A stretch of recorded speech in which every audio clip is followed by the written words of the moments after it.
Hello light chasing people and welcome to episode 1. The Loading Gelatin series will be about film photography, some outdoor vacation studio shots with some of my film cameras and on different film stocks. First, let me apologize for my English. It's not my native language, as you can tell, so from time to time you'll have to struggle with my accent and with my thoughts and the way that I will try to express them. So bear with me and thank you for that. In today's episode, I'll shoot with Voigtlander VSL 1 and the Lomo trio Metropolis, Purple and Turquoise. Unfortunately, I've exposed the first two films, the Metropolis and the Lomo Purple, before my decision to start doing this episode. So I don't have actual footage of me shooting the films, but I'll show you the pictures and I'll be a voice behind the scenes. So I'm sorry for that, but that's how it went. The Metropolis film was actually the test film for the camera because it was the first film that I shot after I bought the Voigtlander, and I just wanted to check if there's some issues with the camera. I took a walk around the block and I've shot some random things that I decided was interesting to me at the time, just to test the film. I was not trying to do something impressive or some meaningful shots. Shortly after that, I was on a business trip to Sliven, which is a town in my country, Bulgaria. And while I was walking around the town, I saw some buildings that I wanted to take pictures of. And finally, I decided to make some studio tests because I work in studio, and for me it's important if the camera is capable of making synchronization with studio flashes. So this was the first disappointment from the camera, because from time to time it's making synchronization and from time to time it's not. And I'm not sure what the problem is exactly. At first I thought it's only the hot shoe, so I tried the cable synchronization, but through that port it's not synchronizing as well. So it's probably something in the mechanism of the camera, but I found out that if I'm using this strange thing that I think it's synchronization for older bulb flashes, when using this mode the camera is synchronizing more consistently, and I would say about 95% of the time. So this is something that I'll have in mind in future projects, because I want to use this camera in the studio as well. Anyway, I finished my roll on the way to the lab to leave it for processing. So looking at the pictures, I'm generally happy with the camera. There is no light leaks, the exposure seems to be correct, and the only problem is the synchronization with studio flashes. But that's life. Sometimes these things don't work the way they're supposed to. The second film was the Lomo Purple, which I shot in Belgium, accompanying my wife on a short business trip. The weather in Belgium was mostly rain and not good conditions to shoot the film. So during the first 2 days I was shooting only with my digital camera, and I was waiting for a better forecast. And finally, the last day, it was some nice weather, and I wanted to have sunlight in the shots, because not only that I was thinking that the purple is going to be more pronounced, but in general I like to have more shape in my pictures. I like backlighting, side lighting and that kind of stuff. So there was a nice weather and I was out shooting, and it was a fun experience.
And by the way, in Belgium, I've decided to start making these episodes about shooting film. So when it was time for the last stock, which was the Lomo Turquoise, I made a plan to shoot some nature with it. I was thinking it's a good idea at that moment, but now I'm not exactly sure. You'll tell me when you see the pictures. Here's the part of the episode when I actually planned and did some footage of me shooting the stuff. Enjoy. During our Easter holidays, me and my wife planned a short trip to the seaside, and I wanted to shoot the film there. So again, the first days was cloudy and rainy, and I was able to make just one shot the first day of our trip, and then I was chasing some good lighting conditions to continue exposing the raw, but there wasn't. I stole just one more shot.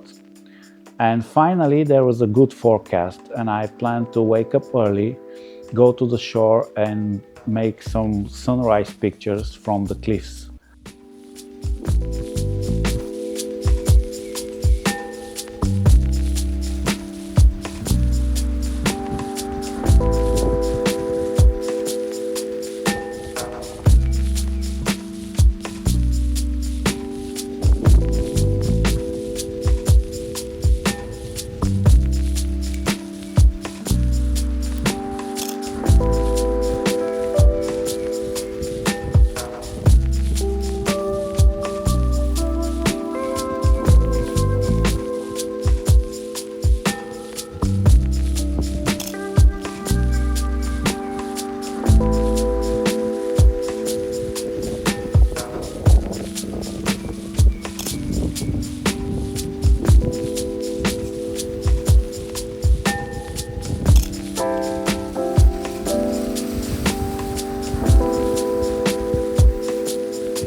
After exhausting all the things that was interesting for me at this location, I decided to move to the marina of the town, where there is a nearby cliff location again. So I was planning to shoot the marina and the other cliff location.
After finishing the two locations, there was still about 13 shots left in the film, so I decided to finish it in the studio again. and I wanted to make some transparent objects like glasses and bottles on a colorful background, and then fill them with water to have some breakage of the background, more reflections and that kind of stuff. So unfortunately, at this shooting the camera did its thing again, and it was not synchronizing at all of the shots, but hey, what can I do? I'll just continue doing this and I'll hope for the best.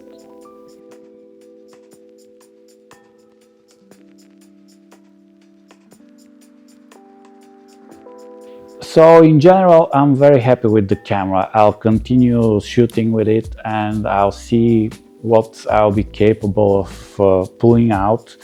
I'll probably invest in another lens because this is the standard 50 millimeter lens, which, you know, the nifty 50, if you use it correctly, it can give you a lot of things, but I'll try something more wider, probably 35 millimeter for nature and outdoor shooting in general, probably some city environment, street, something like that. I don't know, I'm not sure, but anyway, I'm happy with the camera.